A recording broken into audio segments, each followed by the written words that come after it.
ముగురమ్మల మూలపుటమ్మ భక్తుల కోర్కెలు తీర్చే కల్పవల్లి భక్తజనుల పాలిట కొంగు బంగారమైన తిరుపతి జిల్లా వెంకటగిరి శక్తి స్వరూపిణి శ్రీ శ్రీ శ్రీ పోలేరమ్మ అమ్మవారి జాతర అంగరంగ వైభవంగా ప్రారంభమైంది. నిన్న శాస్త్రోక్తంగా ప్రారంభమైన ఈ జాతర ఈ నెల 11వ తేదీ వరకు జరగనుంది. ఈ వెంకటగిరి జాతరను 2023 సంవత్సరం నుంచి ఆంధ్రప్రదేశ్ ప్రభుత్వం రాష్ట్ర పండుగగా ప్రకటించడంతో ఈ ఏడాది జాతరను ప్రభుత్వమే ప్రతిష్టాత్మకంగా నిర్వహిస్తోంది. దీంతో జిల్లా కలెక్టర్, జిల్లా ఎస్పీలు ఈ జాతరను ప్రతిష్టాత్మకంగా నిర్వహిస్తున్నారు. వెంకటగిరి శక్తి స్వరూపిణి పోలేరమ్మ అమ్మవారు ముగ్గురమ్మల మూలపుటమ్మ శక్తి స్వరూపిణి. ఈ అమ్మవారిని కోరుకుంటే ఎలాంటి కోరికలైనా నెరవేరుతాయి. ఈ అమ్మవారిని జాతర సమయంలో దర్శిస్తే అమ్మ అనుగ్రహం పరిపూర్ణంగా లభిస్తుంది. అందుకే అమ్మవారి దర్శనం కోసం లక్షల సంఖ్యలో భక్తులు విచ్చేస్తారు. భారీగా వస్తున్న భక్తులతో వెంకటగిరి పురవీధులన్నీ జనసంద్రంగా మారాయి. ఓవైపు సామాన్య భక్తులు అమ్మవారిని దర్శనం చేసుకుంటుంటే, మరోవైపు అమ్మవారి దర్శనం కోసం వచ్చే వెంకటగిరి సంస్థానాధీశుల రాజ కుటుంబీకుల, ప్రముఖులు, రాజకీయ నాయకులు, ప్రజాప్రతినిధులతో క్యూ లైన్లు కిక్కిరిసిపోతున్నాయి.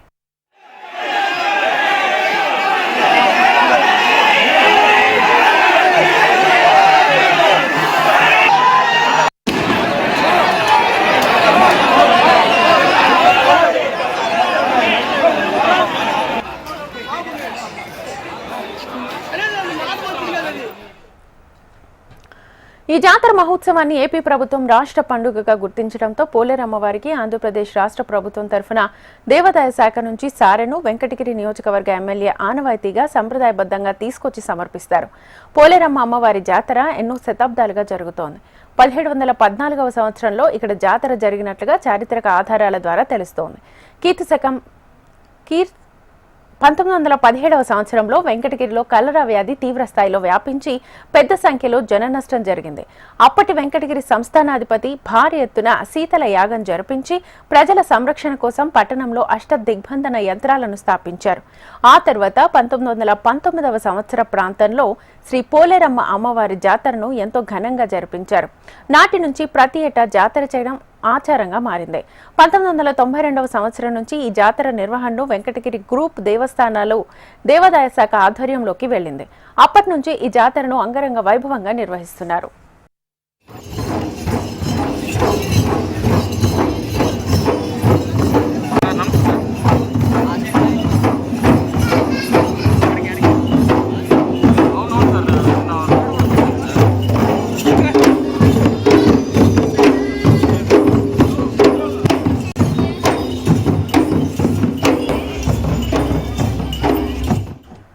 వెంకటగిరి శక్తి స్వరూపిణి శ్రీ పోలేరమ్మ అమ్మవారి జాతర ఘటోత్సవంలో ప్రారంభమవుతుంది. అమ్మవారి మిరాసీదారుల ఇంట్లో 2 పచ్చి మట్టి కుండలకు పూజలు చేసి వాటిని మిరాసీదారులు అమ్మవారి సేవకులకు అందిస్తారు. అమ్మవారి సేవకులు ఆ పవిత్ర కుండలను వెంకటగిరి జీనుగులవారి వీధిలో అమ్మవారి అత్తగారిల్లుగా పిలువబడే చాకలి మండపానికి తీసుకొచ్చి అక్కడ అమ్మవారి గద్దెపై ఉంచి ప్రత్యేక పూజలు చేస్తారు. ఆ తర్వాత ఆ పవిత్ర కుండలను డప్పు వాయిద్యాలతో, బాణసంచా కాల్పులతో, భక్తజనుల కోలాహలాల నడుమ పురవీధుల్లో ఊరేగింపుగా వెంకటగిరి పట్టణం నడిబొడ్డున ఉన్న శ్రీ పోలేరమ్మ అమ్మవారి ఆలయం వద్దకు తీసుకొచ్చి అక్కడ పూజలు నిర్వహిస్తారు.